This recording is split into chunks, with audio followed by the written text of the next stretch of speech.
most of the wrappers that we're going to make are going to dry out very quickly. So when we open the package, we cover them with moist paper towels. I'm going to leave one on the corner of the table actually so you can actually watch how quickly they dry out. What we want to have is our filling. The filling should be kept on ice. We want to have a spoon in a little bit of water. Whenever you use a filling or a stuffing, it's good to dip your utensils in water between each application with the stuffing. It keeps it from sticking and making you crazy. We want a cup of egg wash to seal it and a paintbrush. This brings up a point that occurs all the time. If you're reading through your recipes and you're anticipating your needs, as I've asked you to do, you should be reading through and saying, wow, it says that I need a paintbrush there. If you don't own a paintbrush, you might anticipate the need to buy one. If you don't know where to get one, the bookstore is a good place to look. If you can't afford the bookstore's $2.50 version, half a mile walk to Home Depot, 35 cents to get you a paintbrush, and the walk will be good for you. So, anticipate that need. We need this paintbrush. Then we need something to put our finished product on. Sheet tray lined with parchment paper. And because they will continue to dry out even after they are filled, we will drape the parchment paper with some moist paper towel so that our finished wontons don't dry out and crack. You'll want a couple of pieces of paper towel. These are a little bit wet.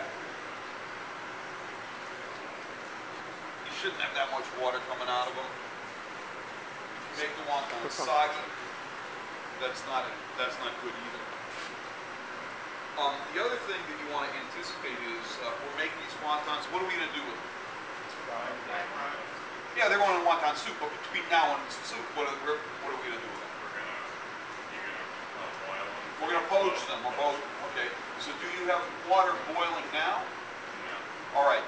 It would be a good idea to, as soon as I finish the demo, get the water on so that by the time you're finished making all your wontons, the water's ready.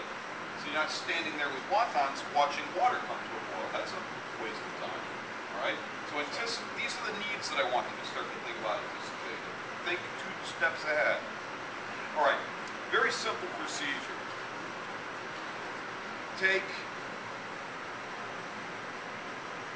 your wonton wrappers, and you can unwrap as many as you feel comfortable working fairly quickly with. I'll do about a half a dozen because I can kind of quick. You might want to start with 2 or 3.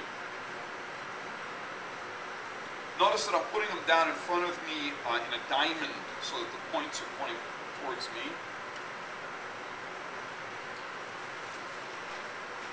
Dip my spoon in the water, take a small amount, a little bit less than a teaspoon. Dip my spoon in water, grab another small amount, and I'll just fill these up.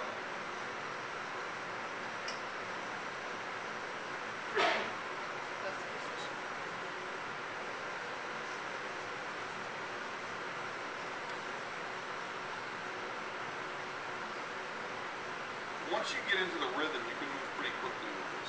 Now, essentially, these are ravioli, if you want to take a Western view of them. But they have a shape that is a little bit different. I'm sure that every Chinese grandmother has a slightly different variation on the shape. I'll show you the one that I know, and if you know one different or you want to try something else, we can discuss that.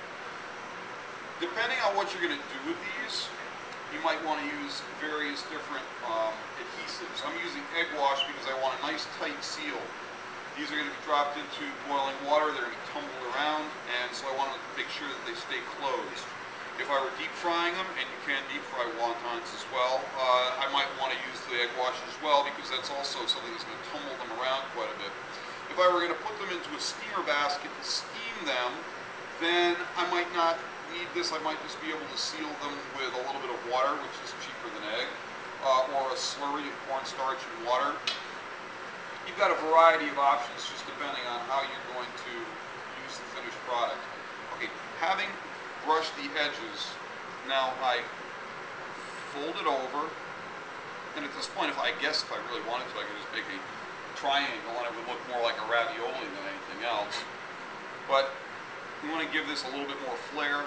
So we pull back, make a tight cylinder, roll that cylinder up, leave a little flag at the top, and then picking it up, we fold it forward and cross the edges in front and squeeze tightly to form a seal so that we end up with this distinct shape.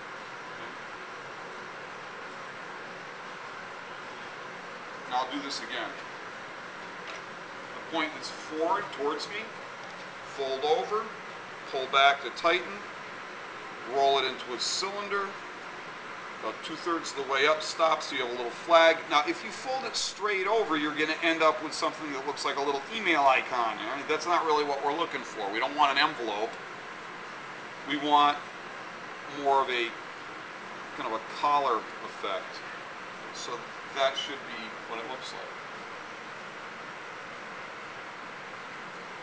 And then, of course, once you get going, you can just move a little bit quicker.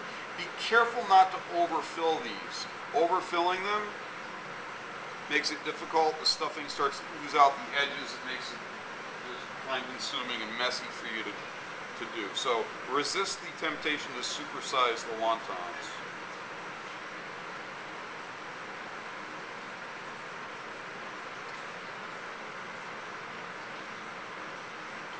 What I'm going to ask is that everyone participate and do 6. So that means that one station can come down and do their 6 each, and then another station will come down and do their 6. That does several things. It gives everyone a little bit of a hands-on, and it also alleviates the burden of doing all of them by the sous chefs. So the sous chefs aren't in the weeds. They can concentrate on doing some other things. So the sous chefs should do their 6, then tap station 2. They should do their 6, and down the line to station 6. All right?